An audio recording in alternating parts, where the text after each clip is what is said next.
Anda menyaksikan Headline News pukul 13 waktu Indonesia Barat. Pemirsa, Komisi 2 DPR hari ini melakukan rapat dengar pendapat umum bersama perwakilan pemerintah daerah dan masyarakat Papua serta tim kajian dari Universitas Gadjah Mada dengan agenda membahas rencana pembentukan Provinsi Papua Tengah.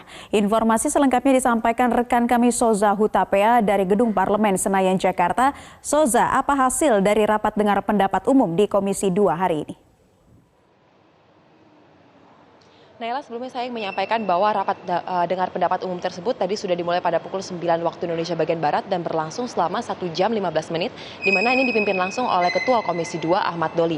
Tadi sepanjang berjalannya rapat tersebut bisa saya sampaikan bahwa dinamika sempat terjadi, namun secara garis besar dari anggota Komisi 2 ini hampir semuanya menyepakati ataupun juga mendukung mengenai usulan untuk pembentukan provinsi baru, yakni Provinsi Papua Tengah. Namun ada sejumlah catatan yang disampaikan kepada pihak dari pemerintah daerah Papua dan juga tim kajian yang diundang, yakni tim kajian dari Universitas Gadjah Mada. Catatan tersebut diantaranya ialah yang pertama, nantinya tim kajian ini diminta untuk dapat melakukan perbaikan ataupun pendalaman terkait kajian yang sudah ada, yakni khususnya untuk diselaraskan dengan visi Indonesia Maju dan juga cita-cita Indonesia Emas pada tahun 2045.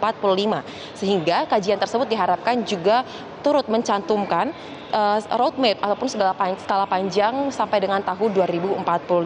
Lalu yang kedua ialah memastikan bahwa usulan dari pembentukan provinsi baru ini, yaitu Provinsi Papua Tengah ini bukan merupakan sebagai bentuk distribusi kekuasaan saja, melainkan sebagai distribusi kesejahteraan, di mana ini merupakan tujuan utama dari adanya usulan pembentukan provinsi baru. Di mana kita mengetahui juga bahwa Pulau Papua ini merupakan pulau yang sangat besar dan sampai dengan saat ini hanya ada 2 provinsi, yaitu Provinsi Papua dan juga Papua Barat. Hal ini tentu saja masih dinilai kurang untuk dapat mewujudkan kesejahteraan bagi masyarakat Papua.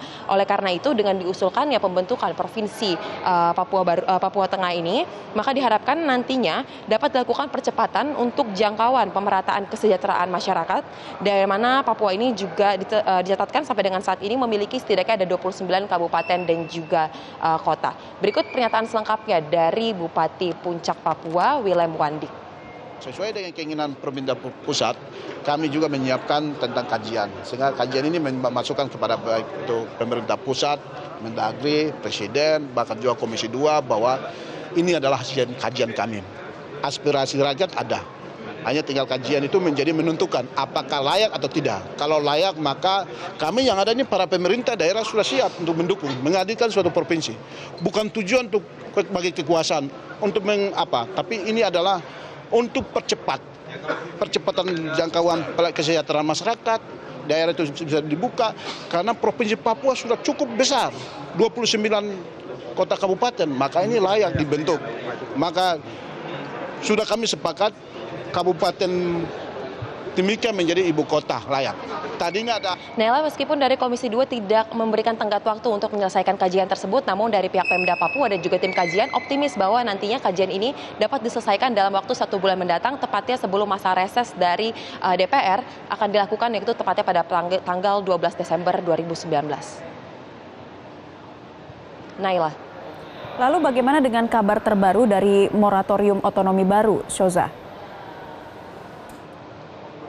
Naila, memang jika kita berbicara mengenai rencana ataupun pembentukan dari provinsi baru, ini tentunya terkendala dengan adanya moratorium dari otonomi daerah baru yang sampai dengan saat ini masih berlangsung. Kita ketahui bersama juga bahwa moratorium ini sudah berlangsung sejak periode pertama pemerintahan Presiden Joko Widodo, yaitu pada tahun 2014, dan sampai dengan saat ini pun masih terus berlangsung. Di mana berdasarkan undang-undang yang berlaku juga, jika nantinya pemerintah ingin mencabut moratorium ini, setidaknya pemerintah pusat wajib mengeluarkan rancangan peraturan pemerintah atau RPP yang menyangkut 2 hal. Yang pertama ialah tentang penataan daerah dan yang kedua ialah tentang desain besar penataan daerah. Di mana RPP ini keduanya merupakan turunan dari Undang-Undang Nomor 23 Tahun 2014 tentang pemerintahan daerah. Hingga dengan saat ini berdasarkan informasi yang kami himpun, pihak Kementerian Dalam Negeri mengatakan bahwa pihaknya sebenarnya sudah melakukan penyusunan terkait RPP tersebut.